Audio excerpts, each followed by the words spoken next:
Good morning, everyone, and welcome to AI Teaching and Research in the Humanities. My name is Michael Donne. I'm one of the co-coordinators for this event, along with my colleague Casper Bielen, and we're so excited to welcome you all both here in person and online to today's event. Just to say for folks in the room, we don't have any fire drills planned, so if an alarm goes off, we do need to evacuate. For folks online, if you get to see that, hopefully it's as funny online as it will be in person. So I'm just here to introduce our chair, who will then hand over and take you through the rest of today's event.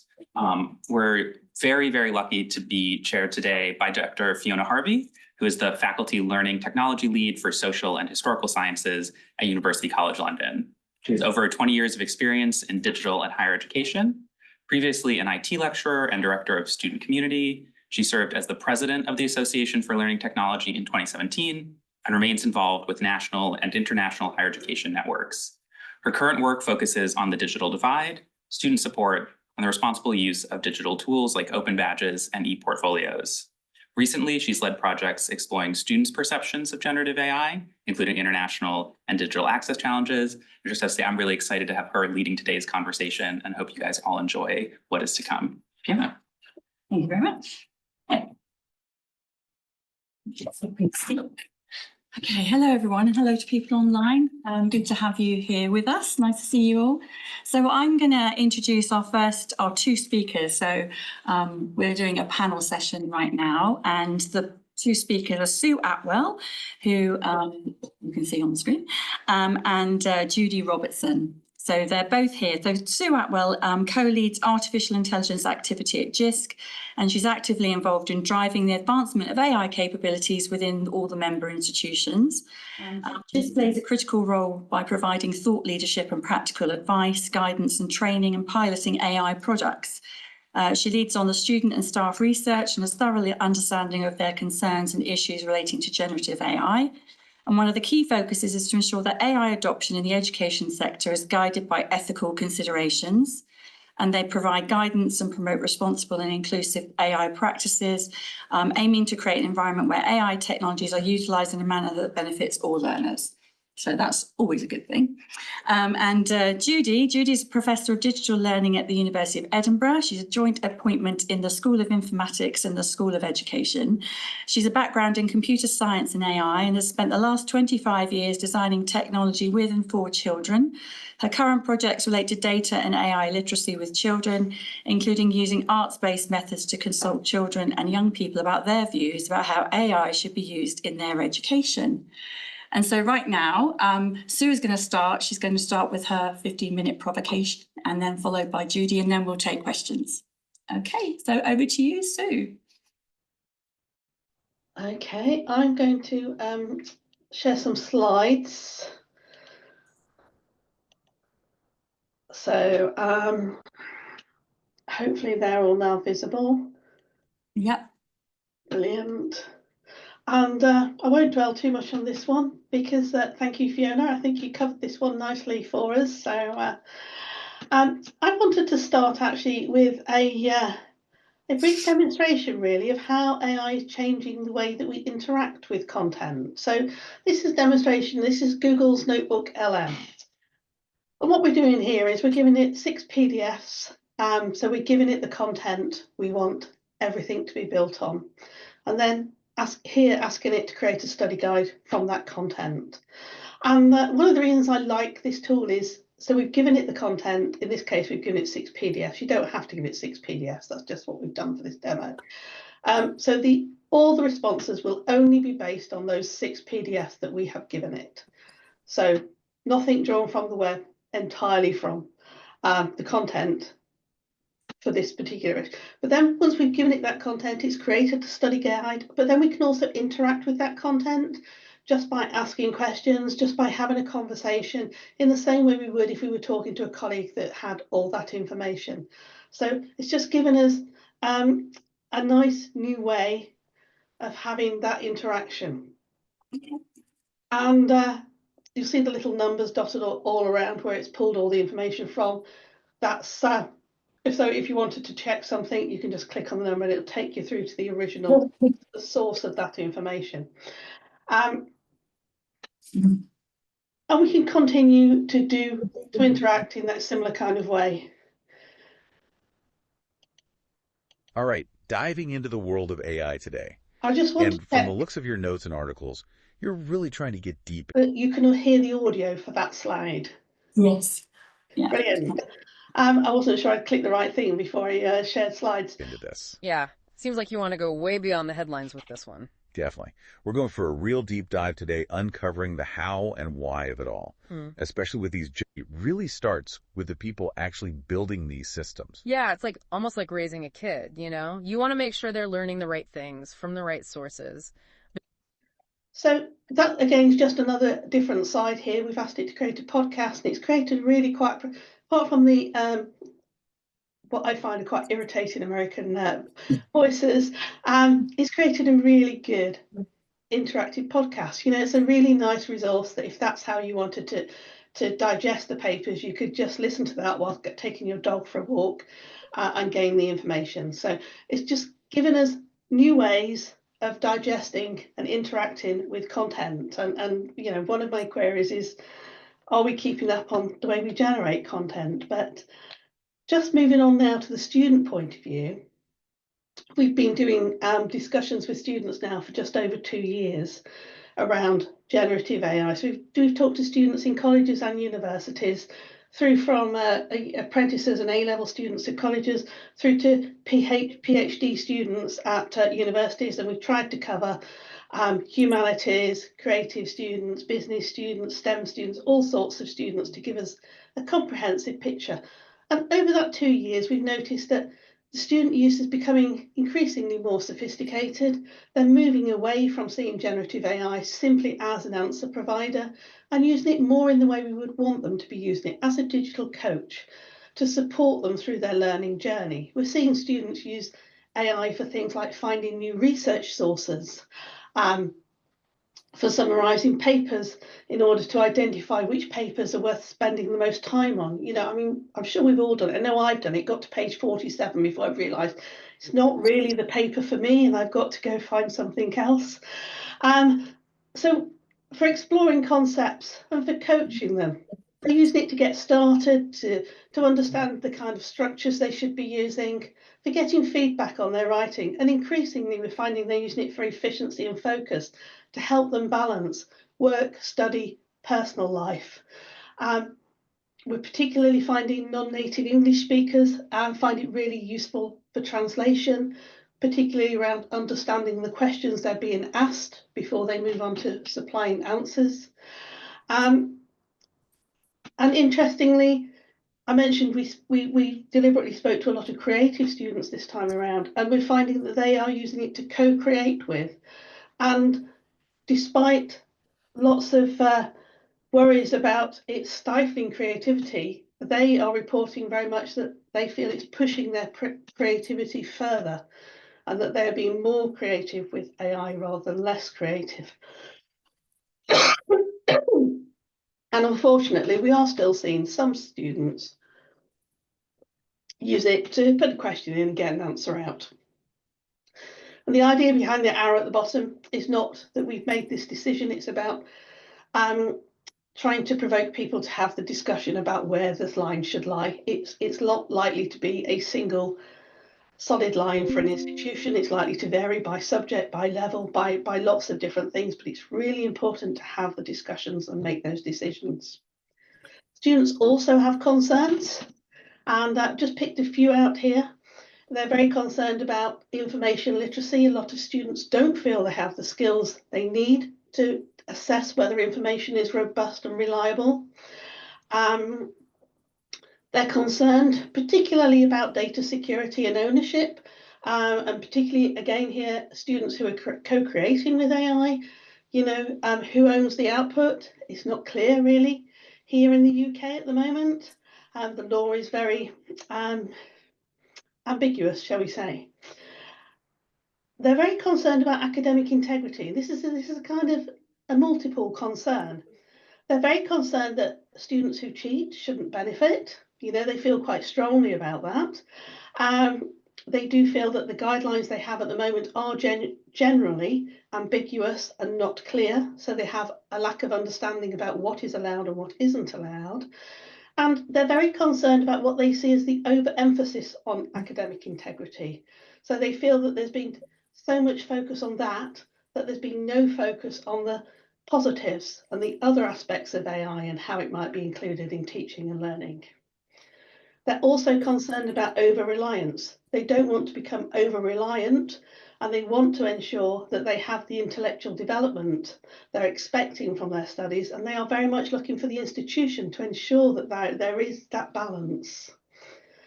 And they're very much concerned about the impact on employability and the skills, whether they'll have the skills they need.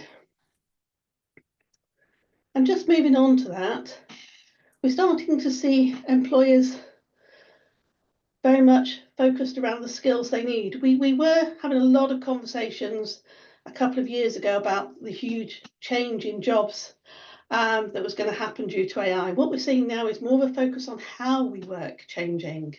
So not necessarily what we do, but how we do it. And, you know, huge amounts of change forecast in that way. I mean, how I work now has very much changed to how I used to work last year.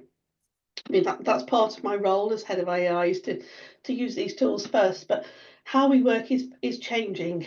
48% of jobs are being forecast to have around 40% of change in the how. And we're seeing employers look for more human skills, the things that AI can't do. They're looking for people to excel at, things like curiosity, creativity, and critical thinking. Analytical judgment, flexibility, and emotional intelligence are some of the skills that come up. Employers are looking for people who can communicate well, who inspire others, who can lead others, who can have influence and ability to work well with other people. The skills that make us human are increasingly becoming important.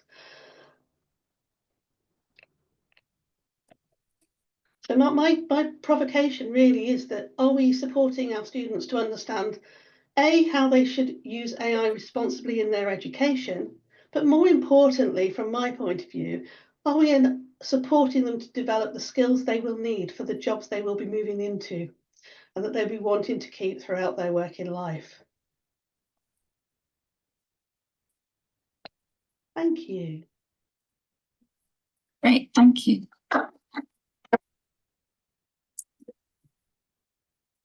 So now we'll hear from Judy.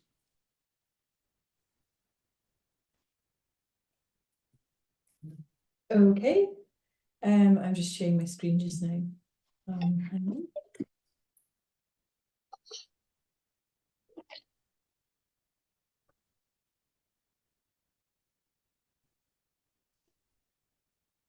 Okay, I'll just make this full screen for me. Can you see my screen okay? I can see it, it's fine. Okay, great.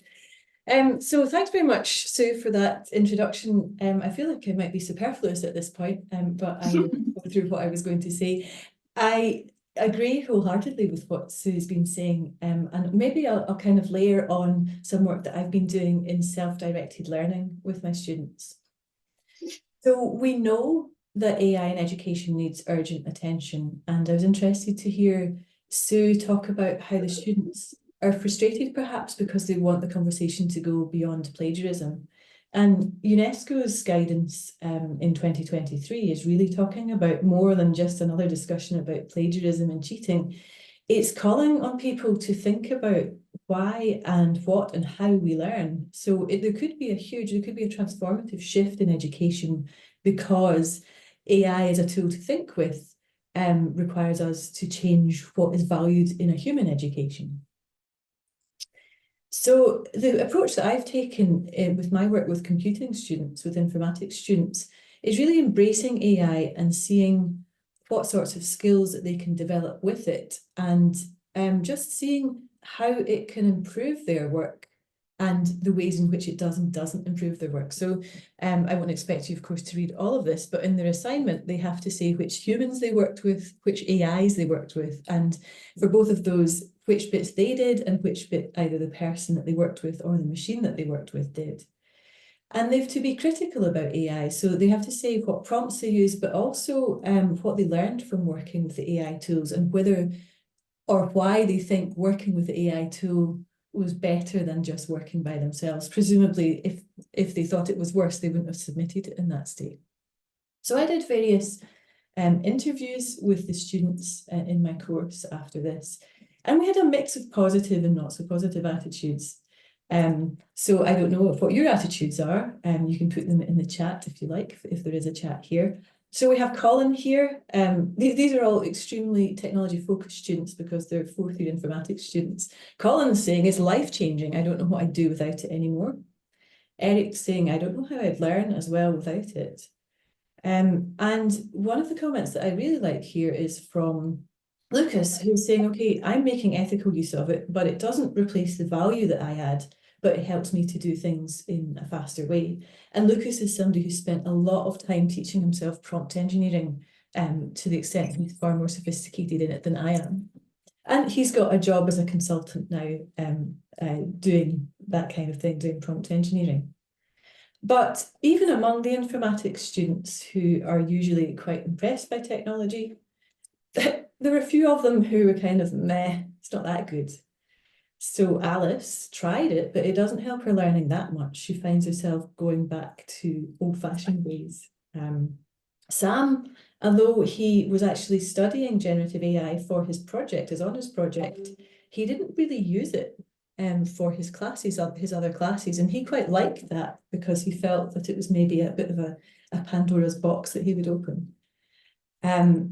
Paula thinks that her friends are really kind of sold on AI, but she just thinks it's just another tool that collects information from the internet. So it's a kind of skeptical point of view.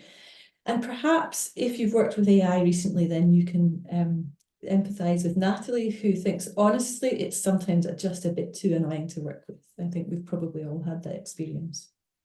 So some students like it, some students aren't so impressed by it.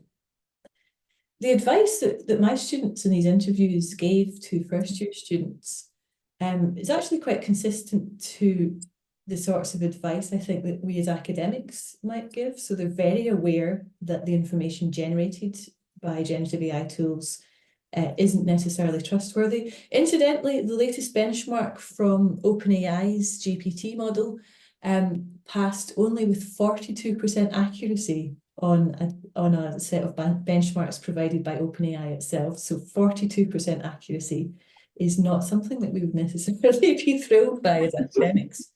Worth pointing out there, that's quite an obscure factual set of questions. One of the things that the students were interested in was using AI as a kind of learning companion, like a learning buddy or a junior assistant. And they know that it can help to save them time and make them more productive.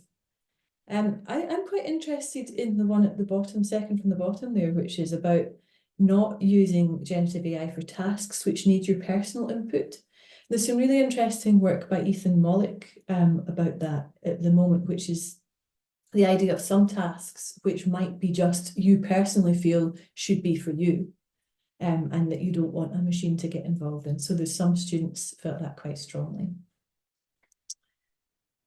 So these students that I interviewed are very skilled self-directed learners. They were halfway through the fourth year in an undergraduate degree, and so they knew how to get the best out of generative AI and the best out of themselves, really. And I used that to kind of work on this model that you see here for the self-directed learning process, but using generative AI. And there's some work in the literature, so I adapted this from Lee as well from 2024. But most self-directed learning processes you see, most models have got these stages of planning and working and monitoring, and kind of iterating between those. So planning might be you're planning out, you're deciding what should go into your essay or what structure it might have. Working is when you're writing the essay. Monitoring goes iteratively while you're working. You're always thinking, is that the way I want to express this? Is this right? And then the evaluation stage before AI was invented would be trying to decide, okay, am I finished? Do I need to go back to the planning stage? With AI in the mix, then we've got the adapting stage, which is where you're adapting either the way you're working with the AI or the output of the AI as you go along. And you'll see that the monitoring stage has now got AI and self in it. So you're monitoring yourself. It's a metacognitive process. But because AI is a bit rubbish, you're also monitoring the AI to see whether it's what you want or not. So this is an iterative process and it goes back and forth through various stages. But I thought it might be interesting to just get some questions and scenarios with you today. This is joint work with my PhD student, Colton Botta. And what we're thinking about here is, as much as Sue was saying at the beginning, we're trying to get a sense for where people draw that line between acceptable and not acceptable on different sorts of tasks. And I've been doing this with teachers and we're doing it with policymakers as well. And we're about to start doing it with school learners. So I'd be just curious to see your views as academics. So in the scenarios that follow, imagine that the project is a self-directed project that the learner's in charge of. And assume as well that they've submitted a cover sheet with each project which says which AI tools they've used and which prompts they've tried. And what I would like to hear about is what your gut feeling is about whether this is okay or not. And you can ignore any rules from your university temporarily for this. It's just really to see what your opinion as an academic is. So we'll have some scenarios which we'll use WooClap for, and just get that started. And if you feel strongly about any of these scenarios, if you could put them in the chat or note them down afterwards, that would be interesting for the discussion. All right, so scenario one, we have a student who's preparing a presentation on the societal effect of climate change in urban areas of Japan. And the student has used AI to brainstorm a list of key points. And they use AI to make an outline of how to organize these into a presentation. And then they create their own slides and script and practice the presentation and then deliver it in class. So in that scenario, they're using AI for the planning stage. So there is a QR code there. If you take a photo of that, then you'll be able to get started with some voting about what you think about this scenario. If you can maybe do a thumbs up when you've joined, just so that I know that people are starting. Yes, okay, I can see people starting to join. Thank you very much.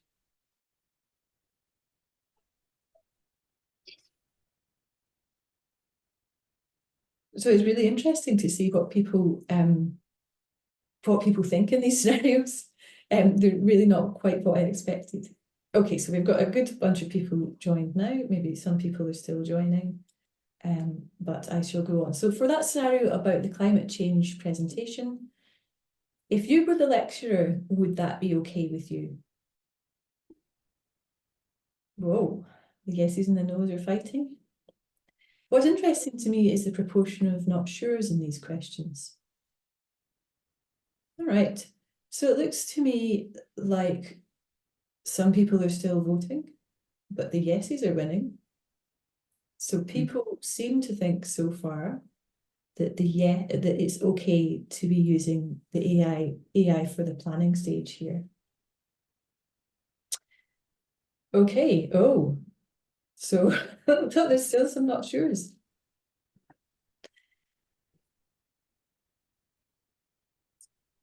Okay.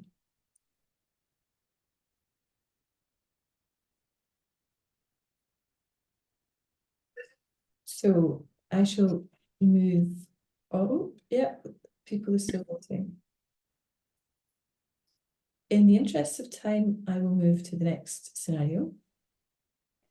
So this is slightly different. Here, the student is using AI to help with both planning and monitoring.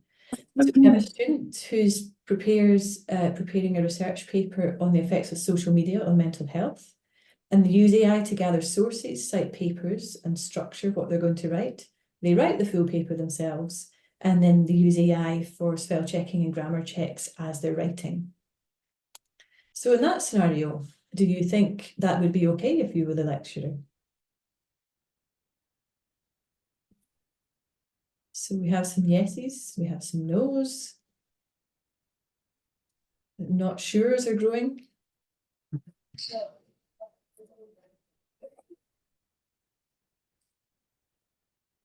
Okay, so this one is less clear cut. We have AI used in a couple of stages, and there's greater uncertainty and less positive answers among the audience there. It's interesting, thank you. Again, in the interest of time, I'll just move on. There's another couple. All right, so in scenario 3, we have a student who's creating a video to explain their analysis or their take on the duality of human nature in Jekyll and Hyde. And this time they're using AI in the working and monitoring stages.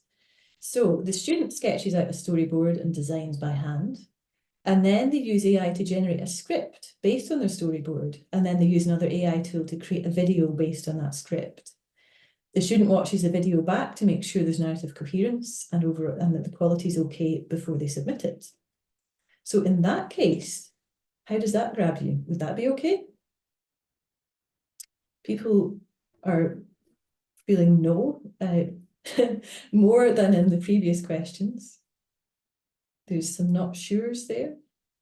When I was speaking to teachers about this, secondary school teachers, they thought it very much depended on the learning outcomes for that particular course. And of course, with these abstract scenarios, that's the case. The context does matter. But I think it's interesting nonetheless to see what people feel about this. Okay, so let's push it just one more scenario then. A student is writing a lab report for a social psychology project. They use AI to come up with a research question and experimental materials. They upload the experimental data to an AI tool, which they use to help with analysis and report writing. They use another AI tool to improve the writing before reading through one final time before submission. And in that case, they're using AI for planning, working, and monitoring. What do we think about that? Would this be okay with you? No, that's the answer, first of all. But do we get... Is there something slightly stronger than no? Oh, we have a not sure.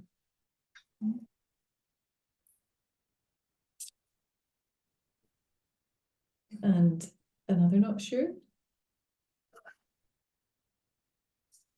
The original example for this was about chemistry, a chemistry lab report. I changed it for this audience, and everybody in the room said, no, it wasn't okay, apart from the chemistry teacher.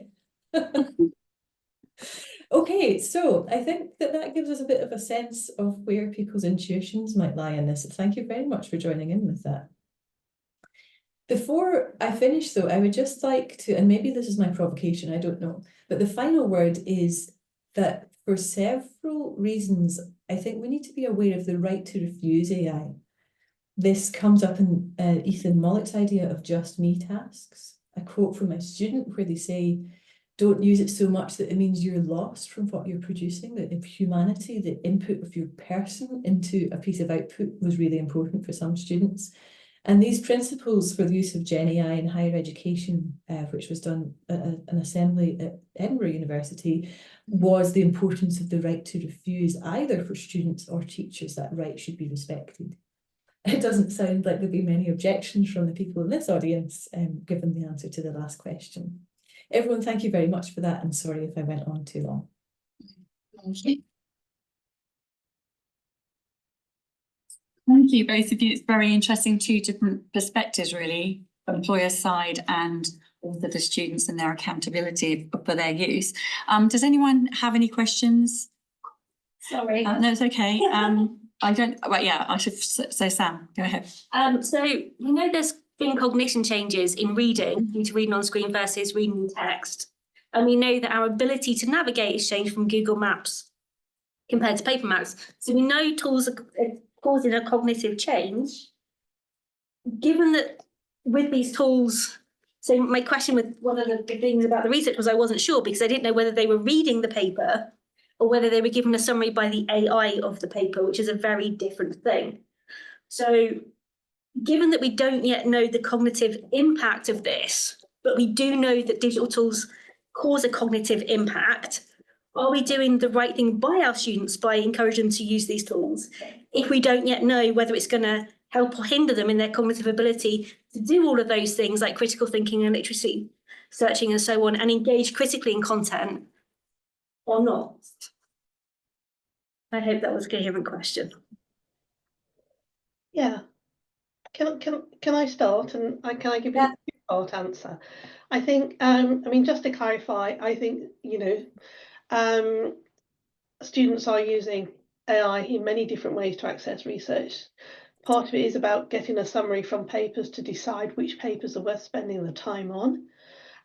So it's about helping them to shortlist down into the papers that are worth the effort, if you like, rather than having to read many papers and not all of them being helpful.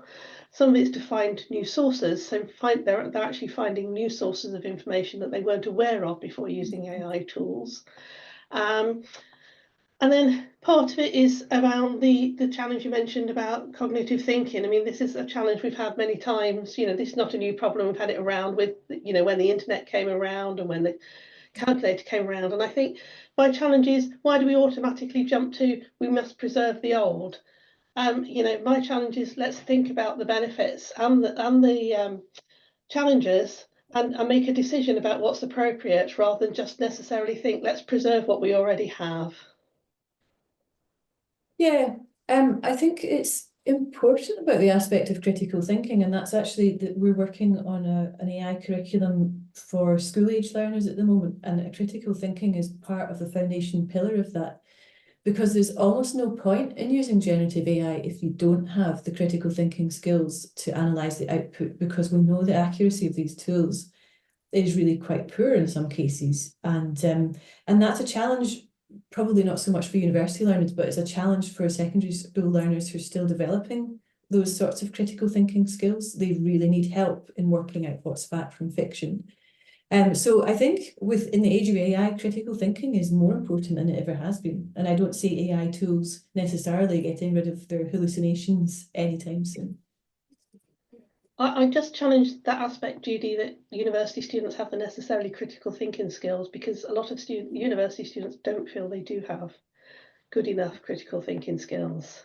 Yeah, I think it's probably less likely that secondary school learners would than absolutely. That's all I meant, yeah. Michael? Yeah, this is a question from someone online, Edward, who's asked, I'm just summarizing a bit, that when they introduce students to the use of AI, they talk about environmental impact and exploitative practices, particularly in training, and that's often what makes students reconsider their use. And Edward's asking if the panelists could expand a bit about how they're introducing their students to ethical issues and if they see that have any impact on student use or be part of the discussion when students are thinking about how they use those tools. Yeah, so definitely the environmental impact is a big thing, that the work we've done with secondary school learners, the students are concerned about there. I think, so my take on this is, yes, we do have to bear that in mind, but the thing is that the environmental impact is most when the models are trained. And so when people query the model after it's been trained, like if you were to use ChatGPT now, there would be some environmental costs, but most of the cost has already been spent. And I think that if we are going to use generative AI, then using it for education in a thoughtful way is probably a good use of it. Whereas we might, if we wanted to take action in this, we would be lobbying technology companies and policymakers to stop the training of new models. I think that's really kind of looking at where we want to put our effort into preventing the worst environmental impact of AI. I'd like to come at it from a slightly different angle, which is we do seem in some instances to be trying to hold AI to a greater account than other technologies. So do we think about what is the environmental cost of using other technologies to carry out the same activity? So if we're using AI to carry out a search, it's incredibly effective and has very little environmental impact. Do we compare that with the impact of building and training and getting the Google model to the great resource it is now? I mean, do we compare that to using Microsoft Word for similar tasks? All technology has environmental costs. We seem to be pulling out one strand of technology and comparing it to nothing. If we don't use AI, we're going to use something else. If that's just a human brain, then obviously there is a direct comparison. If that's using a different technology, then do we compare that? No, we don't. We should maybe. But the way we talk about it is about using AI responsibly. So, for example, if you're creating images, see if the image exists already. You don't need to use AI to create an image of a fast car. There are millions of them already on the internet. Only use it to create an image that doesn't already exist. You know, if we use it responsibly, I agree with what Judy says, you know, we should think about using these tools responsibly rather than treating them inappropriately. And that's the answer for everything, because they're really not. So there's a level of exploitation beyond the environmental piece around the data workers that we've known for a long time in this field, and with the extraction of the information. So some of the law on that is dubious. There's a case in the States where actually it wasn't the breach of the thing, it was the fact that it was actually filed under the wrong thing. When you look at it, that they did breach the rule, but it was filed under the wrong. So how do you square that circle when something is knowingly causing harm in its creation to a whole bunch of people? How does that argument around the environment bit doesn't stand, because this causes harm on a different level to other technologies that we haven't seen before. And it's also trained in a way that's a fixed closed box with no set rules that is governed by a few. So there's a political lens that's driven by a few, and there is harm and exploitation on a level that we haven't seen before. So that's a different dimension to the environmental one and the other tools. And we have looked at the green impact of DigiEd tools. That's a current strand of work. So I think maybe you've already read Taming Silicon Valley. It's a really interesting book by an AI skeptic who's extremely well informed about how AI works as a cognitive scientist. There's a chapter in there which is about, basically it's saying that any of the potential harms of AI exacerbate existing harms of digital technology. So similar to what Sue was saying, you know, we know that there, like, I know if you do a Google search, we know that there are environmental costs of that. We also know that, for example, with social media, there are humans whose job it is to do quite distressing filtering of content. And that is also, you see that with human in the loop training of AI systems. So with responsible AI, these are all things that we have to be aware of. And as individuals, I think that we can lobby for better regulation of AI. I think that's separate to discovering how we could use it responsibly within the education arena. I think we also have a responsibility to students to think about, if these are skills they need for their education, how can we best provide them in an ethical way?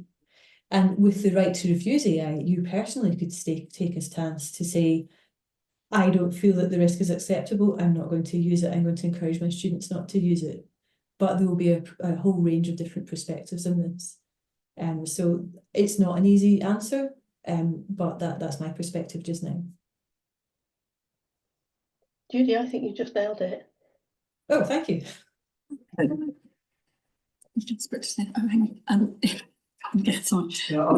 I was quite impressed by the quite sophisticated understanding of the benefits and drawbacks of generative AI demonstrated by, I think, the A-level students. But I'm just wondering if you know where this understanding came from. Did it come from students educating themselves, learning by doing, or did it come from what they were actually being taught in schools?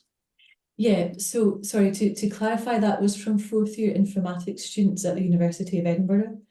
And it was from what they had taught themselves, because we certainly didn't. So they'd started doing this in 2022, or perhaps before, because they are informatics students and they were using earlier versions of these models. But these were things that they had worked out for themselves through using it, because we hadn't really reacted fast enough to give them guidance. With some of our student perceptions work and the findings we had with students, a lot of colleges are teaching their students how to use AI effectively and teaching them the relevant skills. Some are, some aren't, so it's a mixed picture. But students are also teaching themselves and other students. We very much found that. So mixed bag is the answer to that one. Okay. I will ask a question from the Q&A end. So how do you assess student use of these tools? There are many different approaches, and if you ask them to record it, how they use it, how do we judge if they use it correctly? Maybe I might also add my personal point related to the question, like how do you assess the automation of this kind of assessment? Like we know that there's a lot of automation of this to detect if AI has been used by people. What do you think? Is this an ethical way to assess papers, for example? I mean, I can start. I mean, there's no real way of detecting AI use. You know, we've had recent research papers that have shown that people can't detect AI use. You know, I hear a lot of people say, I can tell, uses certain words, I can tell. Well, no, you can't. They've done some research and people can't tell. And AI does use certain words, but so do certain people, depending on how they've been taught. Detectors don't work. You know, if detector use, particularly combined with the use of something like a paraphrasing tool, accuracy, for example, of Turnitin drops to 7%, which is, you know, a huge error rate. So there's only one way to tell, which is to know your students. You know, it's the way that you've always been able to discern cheating, I'm afraid. There's no easy answer. It's about knowing your students and understanding their capabilities.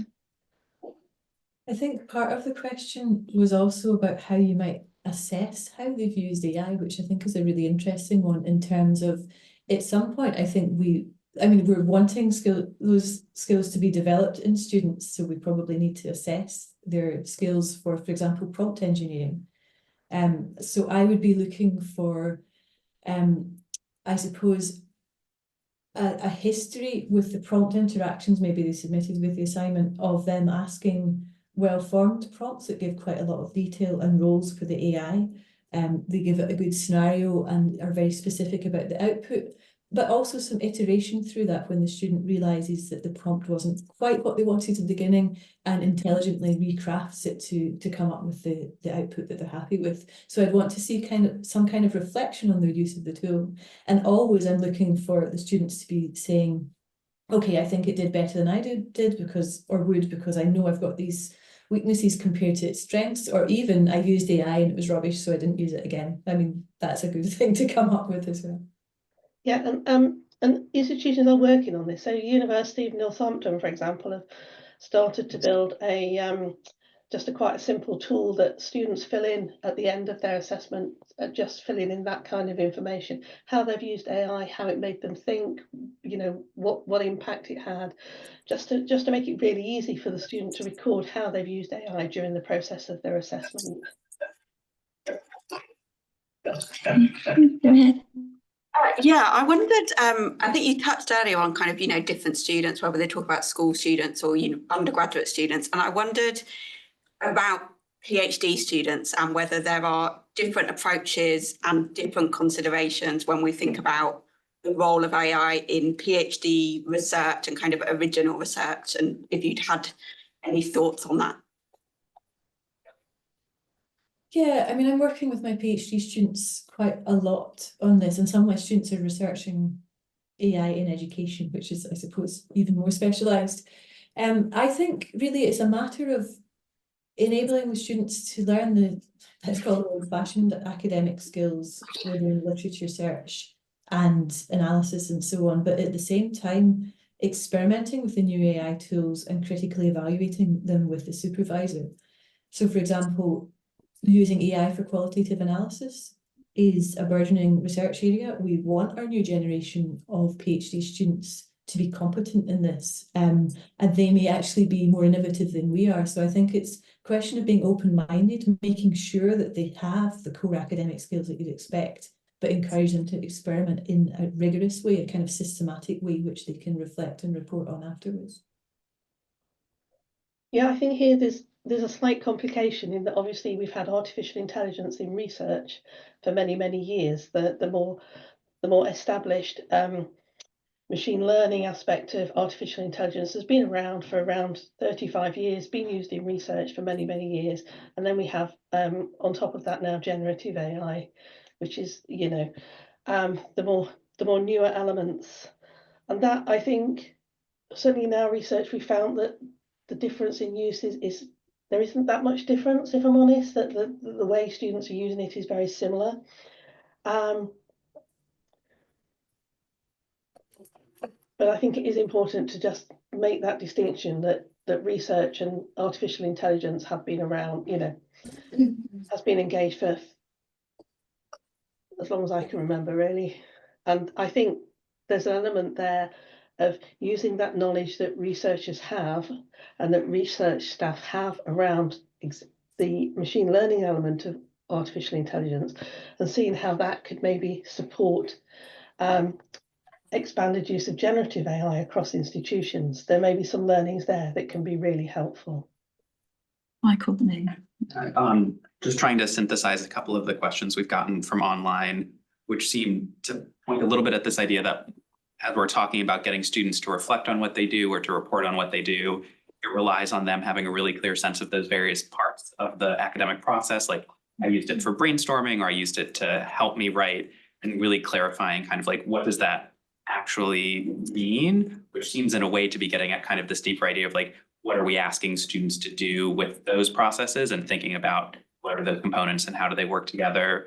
So I was wondering, in your work or your thinking, kind of where are you drawing on those models? Are there scholars or people who are thinking about what does learning look like that you find interesting or useful as you're talking to people about how to think about these processes as students are reporting on them?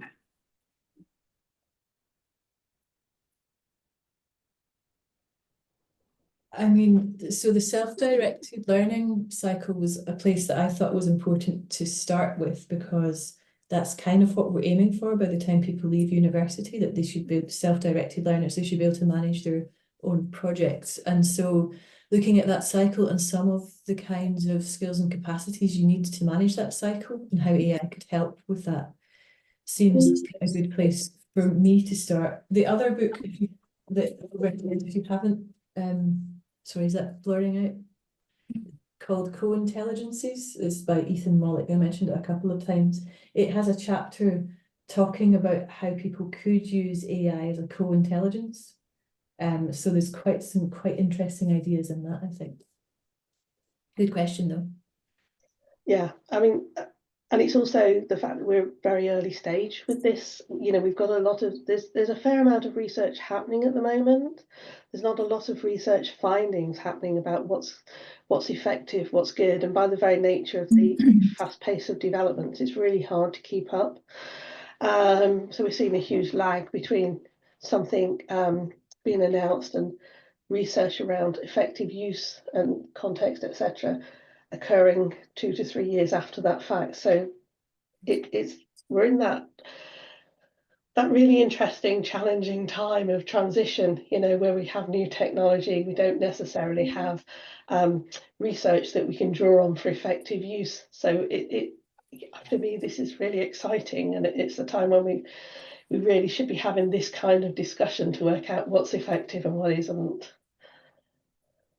Yeah, so there's two things. One, I read an awful lot of papers where they've done a pre and post test on students with an AI intervention, and it's almost like that cramming for the exam bit, where literally they test them straight after the intervention, and there is no check of long-term cognition impact. The other one is, the actual question was that we know from the work of Watermail, Lanclos and Phipps that our colleagues are doing some pretty, what should be very much human tasks and aren't, and are very much short-circuiting all of the processes that they should be engaging with as a whole human. So if our academic colleagues that are the ones that should be imbuing this knowledge to our students are short-circuiting things and things that can't actually be published in papers, because I spoke to Laurie about this, he said there were things I couldn't even publish.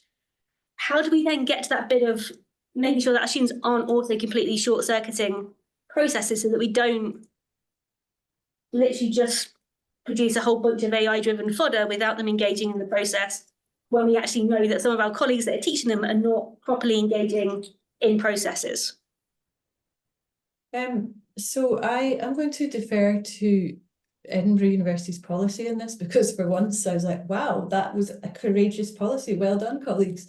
So this is Professor Michael Ravazos, who has done a lot of stuff in AI and trust. So he kind of led on the policy, and he basically says that we're just going to trust our students to do the right thing most of the time, and we'll mop up the other cases with the procedures, the academic integrity procedures that we already have. And I think that that is the right thing to do, and also to trust our colleagues that they're doing the right thing as well, because that's how universities have worked for a long time. And at Edinburgh, certainly the students are there because they want to learn. And so we're going to trust them to do that and help them to build the skills to use AI in a way that helps them to learn better. And maybe part of that is removing incentives to use AI to cheat. And there's a whole lot of reasons why people might have incentives to cheat with AI, same as they would, you know, for buying an essay online, to do with stress and workload and so on. So that's our position on it, and I'm happy with that position. I think it's a great position, Judy. It's, you know, trust is something that we have to have in both our colleagues and our students. The majority of students don't cheat, and they don't want students who do cheat to prosper or to taint them. You know, there was a lot of feedback from students around this overemphasis on academic integrity, and their interpretation of that as feeling that all academics were treating them all as being wanting to cheat, and they don't. You know, they want to have that learning. You know, a lot of them are quite honest. They're like, we're paying an awful lot to have that learning. You know, we're really invested in getting this learning, and that's what they want to do. So I think, you know, I think it's a great policy, and I wish more institutions would have a similar policy. But I do wish that all institutions, above all, had a policy that was really clear, and students and staff could easily understand it. Any more questions? Oh, okay, we're 5-2, so we're going to stop at 11, aren't we? Okay. Thank you both very much. I just wanted to make a couple of comments, just very quickly, to throw out my own provocation. So on the matter of climate change, on global responsibility to not make it worse, i.e. Google, each of these big platforms have put together their promise or their statement: by 2030, we will eliminate our emissions, blah, blah, blah.